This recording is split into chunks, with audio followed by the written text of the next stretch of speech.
Right. Looks all right. We are live. Good morning, good afternoon, good evening, depending on when and where you're watching this Facebook Live. This is the voice and the face of Dr. Tolu Binton, co-founder, CEO of Living Spring Family Medical Center here in the awesome city of Mansfield, Texas, where we help our patients live long and well because we believe the quality of life is just as important as the quantity of life. And I am excited today to be doing another live with the one and the only Dr. Lilie Rosenthal. Hold your applause, because I kind of want to I want to introduce my guest. She's a special guest, and I'll tell you before I talk about her that when I met her, I was at a conference, the American College of Lifestyle Medicine conference in Orlando, and she's giving an awesome talk about chronic pain. And I went to meet her and asked her to do this. So if you're watching live, hashtag live. If you're watching replay, hashtag replay. And please, at the end, comment and just appreciate her, because this is big. She agreed to do this right on the spot. So thank you, Doc, for being here. I'm so happy to be here, and it's so nice to see you again. I'd rather see you live, but this is good. And welcome, everybody. Oh, thank you. So I'm going to introduce her real quick, Dr. Lilie Rosenthal. She's an expert in personalized lifestyle management with a focus on injury prevention, pain management, health optimization, and performance. So see the emphasis on lifestyle management. She's a physician, and she has her own private practice in New York City. So if any of you are looking, and you're in New York, or you know someone who's in New York who could use her services, there you have it. She's a specialist in physical, medical, and rehabilitation, and she sees a variety of patients in her Manhattan practice, including world-renowned musicians. She's a big deal, okay? I'm just letting you guys know she's a big deal, so it's a big deal she's here. She helps people like dancers, choreographers, and writers, as well as marathon runners and other athletes, okay? She's also a consulting physician for the New York City Ballet, the American Ballet Theatre, the Metropolitan Opera, and MTV VMA Awards, and several Broadway productions. She's herself a dancer, and she's also a marathon runner. She's been on different TV shows, including the Dr. Oz show. Man, I could go on and on and on. She's an author. She's an educator. She's a media spokesperson. See, I'm mumbling my words because there's a lot of things that she's just known for. And she's also a member of the medical advisory board of MedShadow and Plant Powered Metro New York. She is also a host and co-founder of the podcast called Power to the Patient. And in case you were wondering, she also speaks Spanish. Okay, there we have it. Proficient. You're proficient. That's good enough. That's good enough. So all of that is part of what defines Dr. Lilie Rosenthal. So thank you so much for coming. Can we all give her a hand virtually? Thank you for having me. Oh, my pleasure, my pleasure. Now, we've talked about you, Doc. We kind of introduced you, but I think the first question I want to ask you, why do you do what you do? Why? Why do you do what you do? So many reasons, but after practicing medicine for about 30 years, I think the 2-second answer is I really want to help people feel and function better with only positive side effects. I want people to enjoy their lives, to do what they want to do what they need to do, because that's what life's about, right? Nobody really wants to be sitting in a doctor's office, as wonderful as we are as doctors, or we try to be, right? People would be out, they would rather be out with their kids, they'd rather be out, dancing, they'd be, a million things, right? So, but that's why we do what we do, right? To help people sort of live a better life. As you said, it's longer would be great, but the quality really matters. So I try to be very sort of responsible and thoughtful of figuring out the root causes of why my patients aren't feeling optimally, actually. So that's a little bit about my approach. Awesome. I like your why. And for those who are wondering, like, what the heck are they talking about? Our topic today is, Doc, I have pain. And is there any way to ease it naturally? Because I don't like taking medication. So that's what we're talking about. So let's go right to it, Doc. So how do you generally advise your patients on coping with chronic pain? So it's not just 1 or 2 days. It's been for a while now. How do you generally approach that, Doc? Yeah, good question. I think I have sort of a unique but very simple and commonsensical approach. Unfortunately, first of all, let's sort of rewind. pain, if you think about it, is not actually a diagnosis, a complete diagnosis. It's really a symptom, right? Right. I have pain, I have pain, I have pain. Our job as doctors, right, is to figure out what are the root cause and causes of pain. And it could be from some things that you don't even think about. Some people say, hey, I bent down, I picked up a pencil and my back went out. Well, Right. it's not the pencil, right? It's Right. probably the sort of living things that people are doing in their lives that kind of led up to that moment, which involves things that we may not be thinking about top of mind, like what we're eating, what our stress is like, how we're moving, how we're not moving, right? So these are things that really can factor into it. So as a pain management, I don't really think of myself as pain management. I think of myself more as like a pain investigator, right? And a pain sort of a pain eliminator, right? Because what I do is I do a really deep dive in talking to my patients and figuring out what are the root cause and causes. And some of it is like food, like things that people are not connecting these dots. And unfortunately, and especially in our country, we just keep medicating pain with medications that have severe, definitely side effects and sometimes severe side effects. And not to mention we have an opioid crisis out there, right? So not to disrespect pain, and I get it. People that are listening that are in pain, you want relief, you want it now. I get it.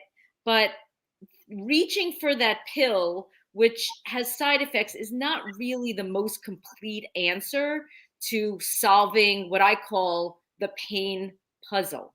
So I hope that gives a little insight. Yes, it actually opens up another conversation piece. But I love the fact that you said you're a pain investigator. And so when you're seeing the patient, what you're saying is that it's a question of what's causing the pain. Let's ask questions. Let's do a thorough physical exam.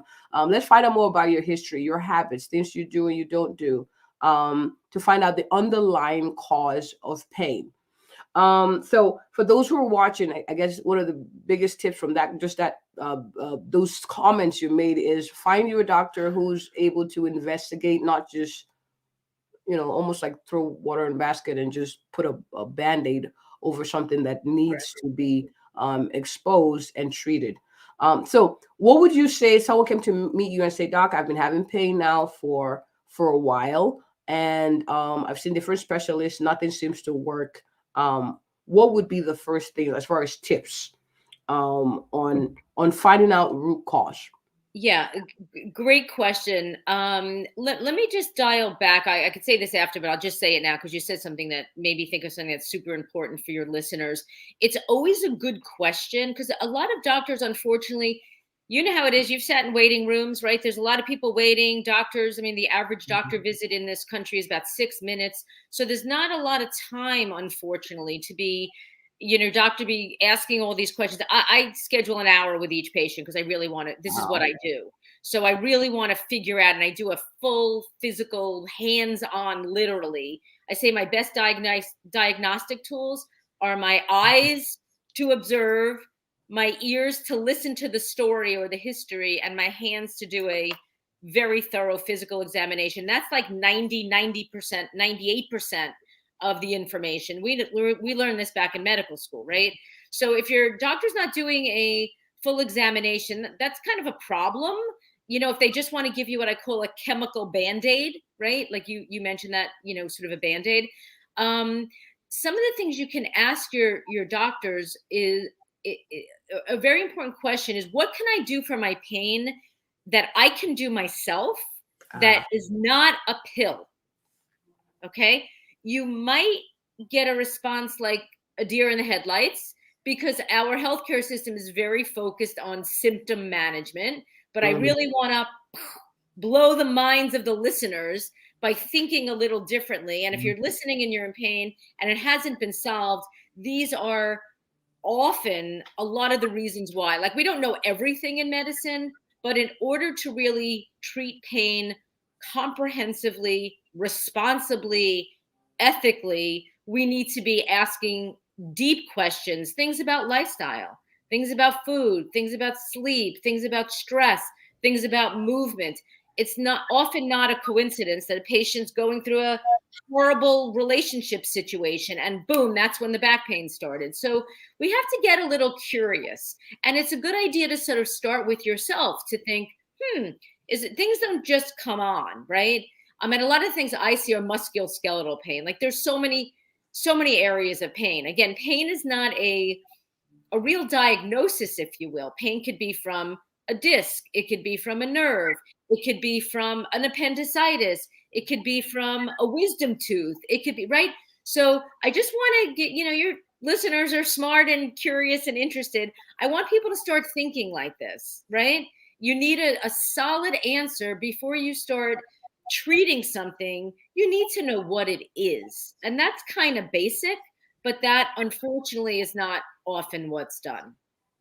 So I love how you're encouraging patients to advocate for themselves, even when seeing doctors, by being curious. Why? Why am I having this pain? As opposed to looking for the quick fix. Powerful. My next question, and you actually helped bring the question out in a different way. You said, ask for things that help address the pain or treat the pain that I can do as a patient. So let's talk maybe top 4. What are 4 things, generally speaking, of course? Now we know these are medical suggestions. You should see your doctor and go make an appointment with Dr. Lilie Rosenthal. We'll put her information afterwards. You can go see her. But these are suggestions. But what would you say, generally speaking, maybe the top 4? Yeah, I think things that we can do for ourselves to help, and this is, again, you need to sort of direct it to the direct problem, but generally things that keep people out of pain and healthy, or reverse pain for those of you who have chronic pain, things like an anti-inflammatory diet. What does that mean? It doesn't mean eat anti-inflammatory medications, right? It means the more you can get to something which we call a whole food plant-based diet. Oh my God, that may be like complicated, but it's really not. It's things that grow, things that are, I'll give you the quick and dirty because we have a lot more to discuss in this half hour. Fruits, vegetables, these are good. Fruits, vegetables, beans, nuts, whole grains. Of course, if you're allergic to some of these things, be careful. But, that's a general. The more you can eat, if 80 to 90% of your diet is that, you're golden. That alone, believe it or not, food is medicine. Food is chemistry. We're putting it in our body. And a lot of people, you love that. I love that too, because food is actually and a lot of us actually have pain from chronic diseases. You can have diabetes and have nerve pain, right?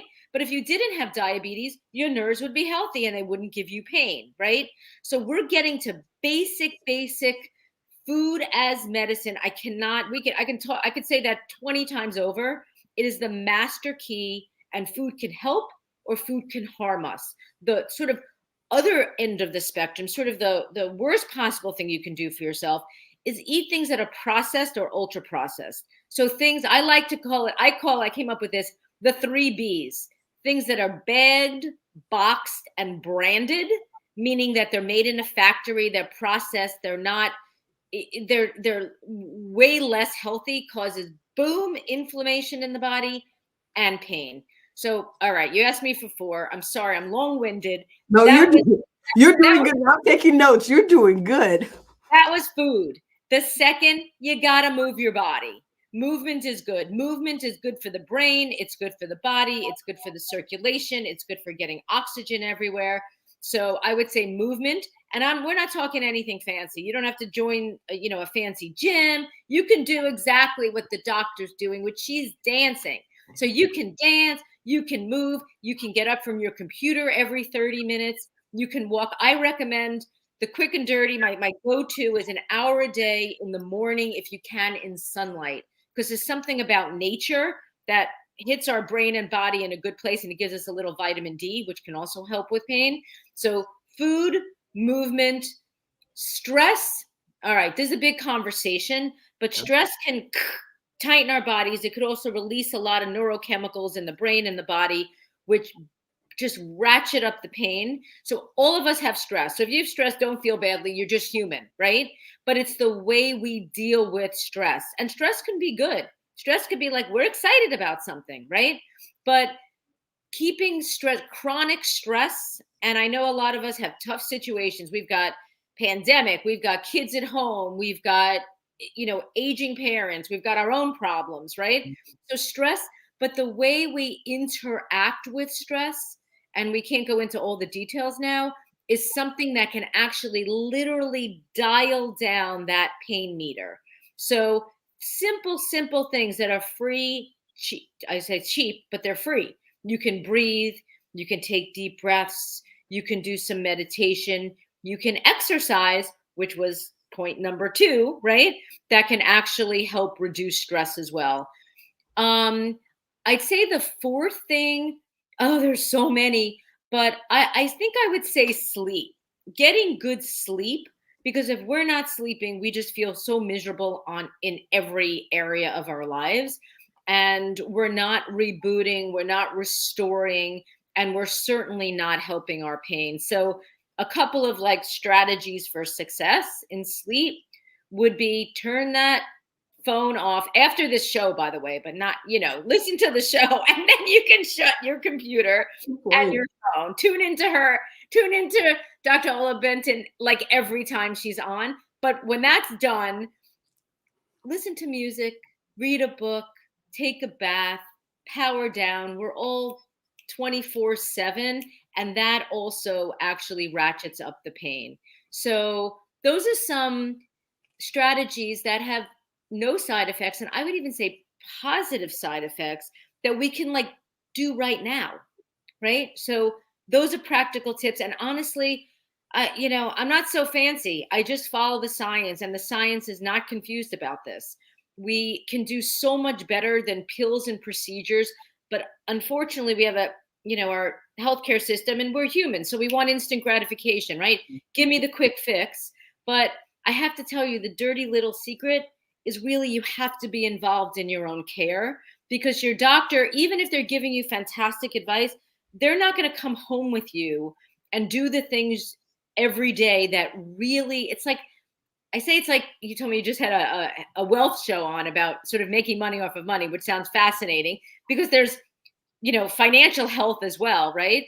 But health, I like to make the analogy that health is literally wealth, and doing these daily habits of shutting your screens off, eating more fruits and vegetables, going for a walk, that's like investing in your life. It's compound interest.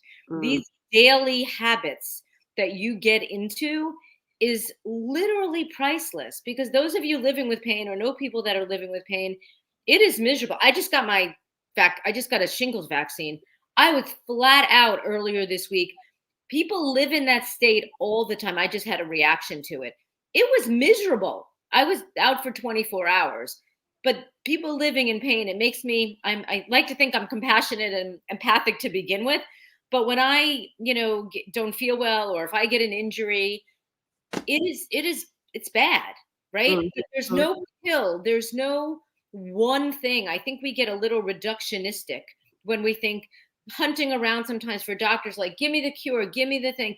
Please don't dismiss these very practical things that you can do yourself. So I hope that I'm helping, some people just by those things, because a lot of people think, oh, that's not really medical. That's not really sexy. That's just eating food. No. That's the magic. That's really the magic pill, which I say in a little video that I did. The magic pill is really lifestyle. And thank you so much for emphasizing this. By the way, I didn't coach her to say this. This is something she's saying for my viewers who are watching, because we have this conversation sometimes on lifestyle changing the foods. I've actually had patients who, even with HS, hidradenitis suppurativa, they ate clean 2-3 weeks. They could even show a reduction in pain and flares. So I want you who's watching, who's thinking, oh man, they don't understand what I'm going through. I want to encourage you to try these things. These are things that you can control. These are things that make for better quality of life, independent of medications that can make you feel sicker. And I wanted to stress something. You talked about stress management, about breathing, about meditation. Sometimes these things seem very woo-woo and yeah, sure, let's just do that. But the truth is this, and this is, and I want to get your feedback on this too. I tell patients, you're going to have to go through it anyway. What do you have to lose? Like whatever the stressor is, whatever it's like, you're going through it, right? It's that season. And so what do you have to lose practicing these things? Give it 2-3 weeks. You see the difference. And it costs you nothing essentially. And that's the thing that's frustrating about simple things. They're simple to do and simple not to do. So I'm hoping that this is encouraging someone to do those simple things that seem a little too simplistic. Okay. All right, doc, my next question. So I have a patient who's watching who's like, yeah, doc, I got you. I'm going to start to eat clean. I'm going to eat more beans, less bagged, less boxed, less branded foods. But I have arthritis in my knee, maybe my lower back. What are things, maybe my fridge or my cupboard or something that I could use to ease the pain that's not medication? Yeah. Sorry that I interrupted. Things that you can use, spices. There are some spices that are actually, turmeric has been proven. Turmeric actually, which can get a boost with black pepper if you combine those together. And some people, it's a very strong flavor, but it has potent anti-inflammatory effects. So with really no side effects. So some people, cook with their food with turmeric, it's different cultures every day, and they get that food. Some people don't like it can come in a pill form as well. Which is not really a pill, but it's just in a capsule, so it's easier to take in. The other thing is ginger. Is a potent anti-inflammatory. I buy ginger root on the streets of New York City. We are so lucky. We have all these, I call them the fruit guys. They're like in my neighborhood, they're out with like fresh ginger and blueberries. And I get all my stuff today. I came home with a bag of blueberries, that's all I bought was blueberries and ginger. And you know what? People are sort of parsed, oh, do I need organic? You know what? Don't sort of split hairs there. The more fruits, vegetables, and fruit and vegetables themselves are anti-inflammatory. But if you want something that has a lot of sort of concentrated anti-inflammatory effect, I would say ginger and turmeric. Those are the two go-tos. I gotta say, I miss New York because of that. You had farmers markets literally in front of your house, like just down the street, just all across. Love it. And my mom would love this because my mom goes around chewing ginger. Oh yeah. Ginger, she said, yeah, it helps her joints. And I'm like, okay, that works. You can do so much with it too. I put it in like my smoothie bowl. I just blend it up. But you can make a tea out of it. It's delicious. It's more potent to eat the actual root. But yeah, ginger is good for your mom. Okay, awesome. What are your thoughts, ice and heat? Oh yeah, I was gonna bring that up. Which is better? What would you say to that question? You may not like my answer on this because there's a lot of research on both sides, right? If you have an acute injury, like if you just like roll your ankle and like, my ankle hurts, ice is a good idea for the first 24 hours. And here's where I give agency to my patients again. Unless you have, like a tumor, like a cancer or something, you don't want to put heat on that, right? But ice and heat, you could actually alternate. You can put ice on for 5 minutes and then heat and then ice again, because that actually can act like a pumping mechanism, because ice actually is an anti-inflammatory. It can quiet things down and it sort of restricts blood flow temporarily. Then the heat actually expands and opens, right? And then blood comes and oxygen comes. So you get like a little bit of a pumping. So, but I always say the body doesn't lie. So I would say both are better than grabbing for Advil for sure. And the one that feels better, listen to your body. Even tell my patients, I think I would probably go with heat on that. But if ice feels better, your body's smarter than me, go with that. That's what I tell patients, whatever feels better. Try it. All right, awesome. Next question. So let's talk mindsets. I'm a very big proponent of mindsets because I've seen a lot of people's, even my life, change and improve just by mindset shifts. So is it possible to, I know this is controversial, but is it possible to control your pain with your mind? Is it possible to dial it down, tune it up? I love this question. Yeah. This is, yeah, absolutely. I mean, the mind body connection, you said woo woo before. This is not woo woo. Medicine is a human science. We are a human being with a brain and a body, right? And there's not a sharp line between, sort of how we're thinking and how we're feeling, right? So 100%. Like I said before, there's not a coincidence that somebody's going through, a super stressful time and that's when they get back pain, right? Or Mm. that's when their immune system starts to fail a little bit. So that the mind is and it's not easy. And we are humans, and being a human is not an easy thing to be doing, right? Just in general. But the attitude, the mindset, that's why I'm a runner. I run, as you mentioned, I run in Central Park. It's more for my mind than my body. It's more to put me in a different frame of mind. And we know this. We literally, we I have so much to say about this. But I just had a conversation today with a patient. We have pain, right? That's called in Buddhism, actually, and I'm not Buddhist, but I just heard this. We call it the first arrow and the second arrow. The first arrow, think of it as your pain. The second arrow is your experience of and your reaction to the pain, which Mm. is something we can control in a way, right? Because the more stress we have around the pain, and I'm not being not compassionate about here, but the more sort of elevated we are about the situation, or the more we're limiting our ability to heal and feel better. And the mind is a super, super powerful organ. And breathing is actually the connection between the mind and the body.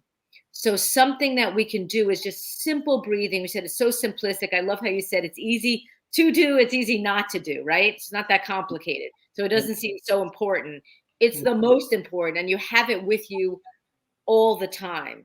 So meditating, changing your attitude, being around positive people if you can do it, doing things that kind of flip the switch for you, doing something creative, pet your pet, listen to music, all of these things. And I literally regularly literally write these down on my New York State prescription pad for people. And the mind is so, so, so super powerful that, and this isn't just just your pain is in your head, which is a very disrespectful and Right. unfair thing to say, but pain literally is experienced in the brain, right? So the more we can do things that put our brain in a better place, the better we will feel, hands down. So Mm. yes. And this is science. We can't go into the neuroscience of this right now, but a patient of mine the other day who was so like, I don't believe this. I don't believe this. She started doing some breathing and meditation, and she's like, I can't even believe this, that I can control it. It's almost like a lever, like a switch, like what's going on in your brain can affect the rest of your body. And it does all the time. We know that. Awesome. I'm hoping for those who are watching that this is encouraging you. And I say this to my patients, to fight to thrive. That's the whole point of these Facebook lives. It's not to downplay what you're going through. It's not to ignore that you're going through what you're going through, but say, okay, this is what is. How can I thrive in spite of it? And these things are free. Now, it may take you a little more effort because you have to seek out these things. Of course, being around people who are positive, listening to podcasts that empower you and tell you what's possible, not things that tell you, it's hell from here. Those are things that can improve your quality of life, and you're worth it. Dr. Rosenthal, this has been so fun. I can't believe it's almost 6 o'clock already on my end of the time zone. But this has been so resourceful. I'm so grateful. And please, for those who are watching, hi Alice Simon, nice to see you here. Please share. Caring is sharing. You could tag, you could forward, whatever. Go ahead and do that. But Doc, I have people who are watching who are like, man, I've been to New York, or I live in New York, or I plan to go visit New York, and I want to connect with Dr. Lilie Rosenthal. Doc, where can people find you? Come visit me and I'll take you to the fruit stand and we'll buy the blueberries and the ginger. But for now, I have a website. It's Dr. Lillie, DRLILLIE Rosenthal, ROSENTHAL .com. Same name at Gmail if you wanted to send me a note or you had some questions. I'd be happy to see you in New York. I have a podcast that was mentioned called Power to the Patient on Apple, Spotify, all the platforms. Just send me a note. I have a lot of information on my site too of interviews, of articles that I'd authored on pain. I'm really on a mission to keep people away from sort of harmful ways to treat pain, because they're out there, and not that doctors are not well-meaning, and there's just not a lot of time to really do a deep dive. And I after my 30 years of practicing medicine, I know this sort of deep dive, sensible, ethical, commonsensical approaches and evidence-based is really the way to go. But feel free to reach out. Those of you who are not in New York, I can sort of coach online. We can do that. It's not actually a medical visit because I don't have a license everywhere in the world. But I'm happy if you feel like I can help you. I'm happy to be available. And I hope I've helped you just by this conversation. Awesome. Thank you so much. And yes, you have. We're probably going to have you again. No, not probably. We're going to have you again maybe in a couple of months. Just throwing that out there. I'm putting you on the spot. I lie, so you can't say no. Thank you for the invitation. All right. Awesome. This was good. This was rich. We keep going on and on, but I want to honor the time, 6:01. But thank you so much for coming, Doc. Thank you. And if anyone who's watching, if you or anyone you know is looking for an awesome, a passionate, and a thorough family physician in the Mansfield, Texas area, who will have conversations on how to help you deal with pain without medicine, I am she. Thank you all for watching and have a good one. Bye. Good night. All right.